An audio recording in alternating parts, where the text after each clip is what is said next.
Tersembunyi di tengah lanskap gersang El Salvador, berdiri penjara paling kontroversial di dunia.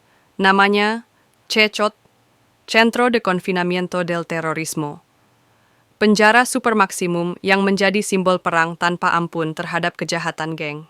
Diresmikan pada Januari 2023 oleh Presiden Nayib Bukele, CECOT dibangun dalam waktu singkat, namun dengan pengamanan yang luar biasa ketat. Penjara ini dirancang untuk menampung hingga 40.000 narapidana, menjadikannya salah satu penjara terbesar dan paling kejam di dunia.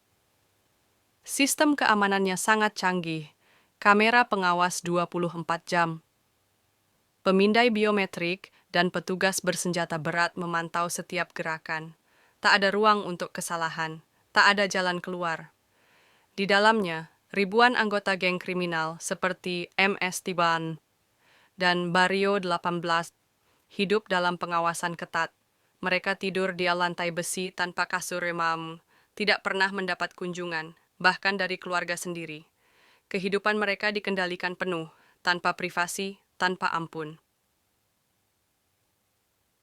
Sejak CECOT beroperasi, tingkat kejahatan di El Salvador turun drastis. Dari negara paling berbahaya, kini disebut sebagai Monga, negara teraman di Amerika Latin. Namun tidak semua setuju.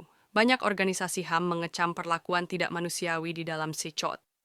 Bagi mereka ini bukan solusi, ini adalah kekuasaan tanpa batas. CECOT adalah lebih dari sekadar penjara.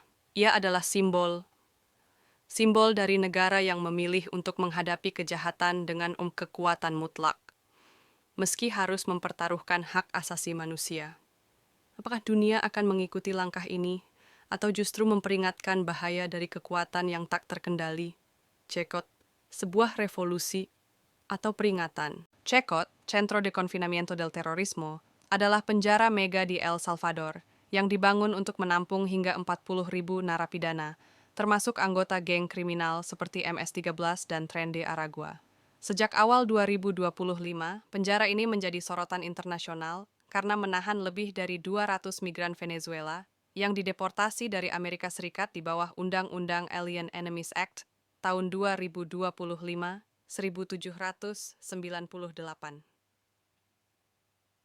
Pada Maret 2025, sekitar 238 migran Venezuela dideportasi ke El Salvador dan ditahan di CECOT. Deportasi ini dilakukan meskipun ada perintah pengadilan federal ICLS yang melarangnya. Banyak dari mereka tidak memiliki catatan kriminal dan dituduh sebagai anggota geng hanya berdasarkan tato atau stereotip lainnya.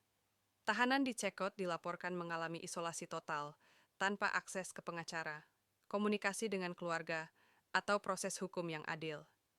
Beberapa laporan menyebutkan bahwa mereka mengalami penyiksaan, perlakuan buruk, dan kondisi penahanan yang tidak manusiawi, termasuk kekurangan makanan dan layanan kesehatan. Organisasi hak asasi manusia seperti Human Rights Watch dan Kantor Komisaris Tinggi PBB untuk Hak Asasi Manusia (OHCHR) telah menyatakan keprihatinan serius atas penahanan ini. Mereka menyoroti pelanggaran hak asasi manusia, termasuk penahanan sewenang-wenang dan penghilangan paksa. Salah satu kasus yang menonjol adalah Jersey Barrios, seorang pemain sepak bola Venezuela dan ayah 2 anak, yang dideportasi dan ditahan di CECOT tanpa proses hukum yang jelas. Keluarganya di Amerika Serikat tidak mengetahui keberadaannya dan khawatir akan keselamatannya. Pemerintah El Salvador, di bawah Presiden Nayib Bukele, telah membela kebijakan penahanan ini sebagai bagian dari upaya memberantas kejahatan dan geng. Namun, banyak pihak internasional yang mengkritik pendekatan ini sebagai pelanggaran hak asasi manusia dan hukum internasional. Kasus-kasus ini menyoroti ketegangan antara kebijakan imigrasi yang ketat dan perlindungan hak asasi manusia, serta pentingnya proses hukum yang adil bagi semua individu, terlepas dari status imigrasi mereka.